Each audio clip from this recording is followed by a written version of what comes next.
What is up? Today I'm going to show you how you can adapt your training into home workouts. This is a video I made for my client Zach, showing him how he can adapt his program to work from home if he's traveling or he doesn't have access to a gym, things like that. If you're also someone who's under 30, working in corporate, or you're an entrepreneur, building a career for yourself, but you want to be able to get in shape sustainably alongside that, you can DM me Change on Instagram to get one-on-one support, get a little bit more info on how I can do that, or you can book a call with me directly below. Pretty much the objective for each variation is to make sure they can all be hard enough for you to actually make a stimulus. So you said you have three options. You said you've got a pair of 25-pound dumbbells, you've got a resistance band, and you also have normal things in your house. So you'll be surprised about how resourceful we can get with this. So you have two options for your bench press.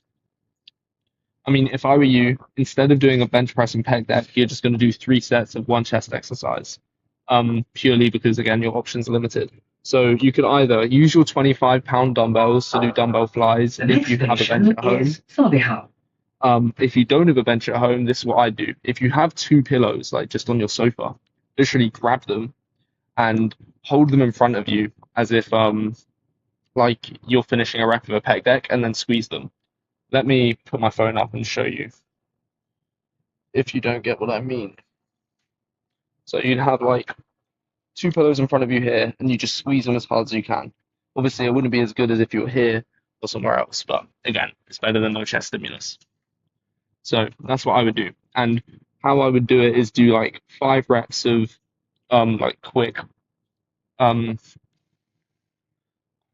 burst isometrics. So it's like the equivalent of doing a 5-rep set. So I'd go 1, 2, 3, 1, 2, 3, 1, 2, 3, 2, 3, 1, 2, 3, like that with pillows in front of you.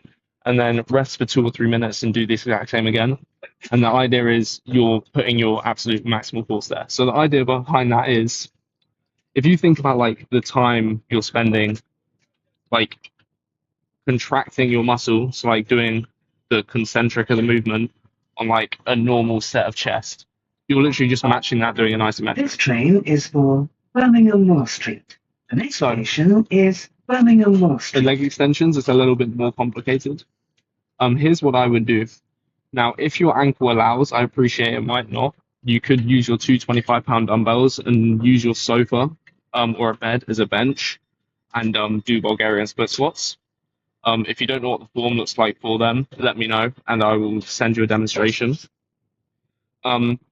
If not, I mean, the other option you could do is something called a reverse Nordic, but to be honest with you, it might be quite difficult to set up at home. And again, I'm not sure if your ankle would allow it. The other thing is, think of a leg extension.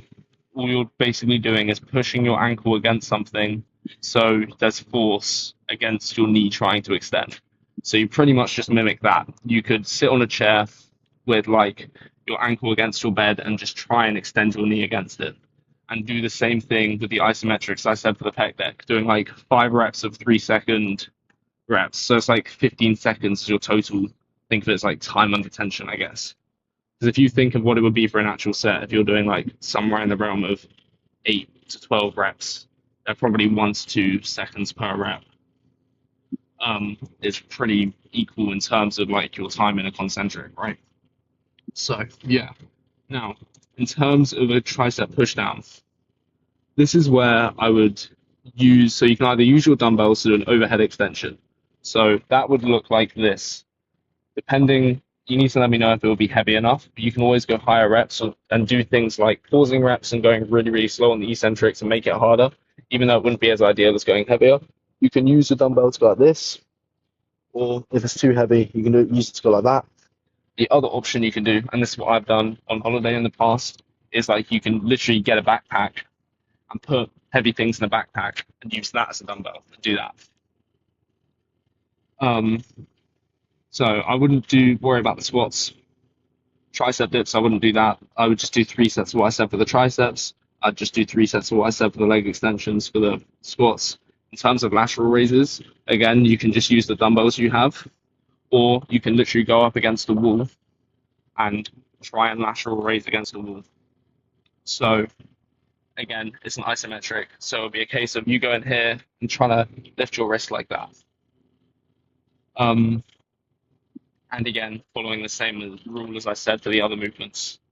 In terms of hip abduction, this again won't be as good as doing on traditional machine, but you know how I said to use like the pillows for the pec deck? Just do the same with it in between your legs for the hip abductor. So you're basically just squeezing your legs together with like I'd say 2 or 3 cushions in between, so that way there's a bit of distance. So like you'd have your legs here, some cushions in between, and just bring your legs like that. Again, following the same rule as the before one.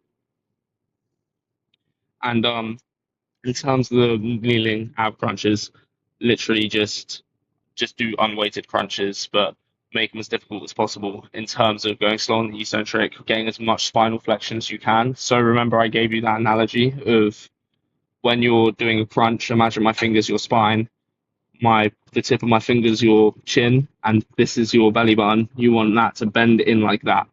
When you're doing a crunch without weight, just on the floor, the objective is the exact same. So you're trying to bring this to like your belly button with your spine flexing. So again, do 2 sets of that. And then in terms of the posterior, preacher curls, all I do is sit on a chair and use your 25 dumbbells to do incline bicep curls. I think that's pretty self-explanatory. In terms of lat pull downs, this one's a little bit more funky. So get into front of a table. So imagine this is a table here, and I'm holding here, and then just pull your arm down like this. The other thing you could do is, again, using a backpack, put weight in a backpack. So you could put the 2 dumbbells in a backpack and potentially other things to make it heavy, and use a sofa or a table as a support, holding it with one arm, and then row the backpack.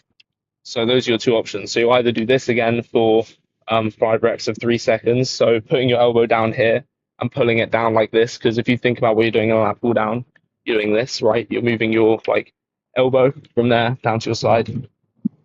You're just doing that using an inanimate object. I can't speak English, as your resistance. Or like I said, you could do 2 sets instead of using a backpack as a dumbbell for rows. RDLs, you could use the backpack again and pretend the backpack's like a dumbbell or a barbell. What I've seen some people do, but it depends a lot on coordination. And if you can do this, I would. It's basically do like single leg RDLs. That might be quite difficult for you to do. If it is, just use a backpack or 2 backpacks, if possible, and put weight in them and use them, pretending they're obviously heavier dumbbells, and do RDLs for them as you would if it was barbell. In regards to the chest support reverse grip row, all I would do here, it's a little bit more complicated. I would say we spoke about the backpack row, like that. So the backpack row I said before, using the sofa as resistance, would be you doing like this against. So you'd be this table here, you'd be holding like this, and the other arm you'd be rowing like this, obviously from the ground towards you. What you could do, and this would be probably a little bit more difficult to do, but it's still better than nothing, is do the exact same thing, putting weight in a backpack, use the sofa as support, but this time have your elbow flared, so like this. That will give you some trap and rear delt. And then the leg curls, you know how I said, well, there's 2 things you could do. You can either do a Nordic curl. It's quite difficult to explain how you can do it, but it's I would just look up the form for it. And again, you could just use like a bed or sofa, like the underneath of it, to try and set it up. Or you could pretty much try and do a leg curl like against your bed. So sitting on a bed and trying to curl your ankles in towards your thighs. The cable low seated row we already went over. Calf raises, just sit on a stair, but ideally do this with someone with you because you don't want to not stand on a stair. Do it with someone with you though in case you fall, unless you just do a calf raise without weight. But yeah, hopefully that all makes sense in regards to exercise swaps while you're working from home. And then in terms of like sets for muscle group, just each exercise you're doing for muscle group, match the sets you would do in a normal program. So if there's 2 sets of biceps, do 2 sets of biceps. If there's 3 sets of lats, do 3 sets of lats. Let me know if all of that makes sense and if that was helpful.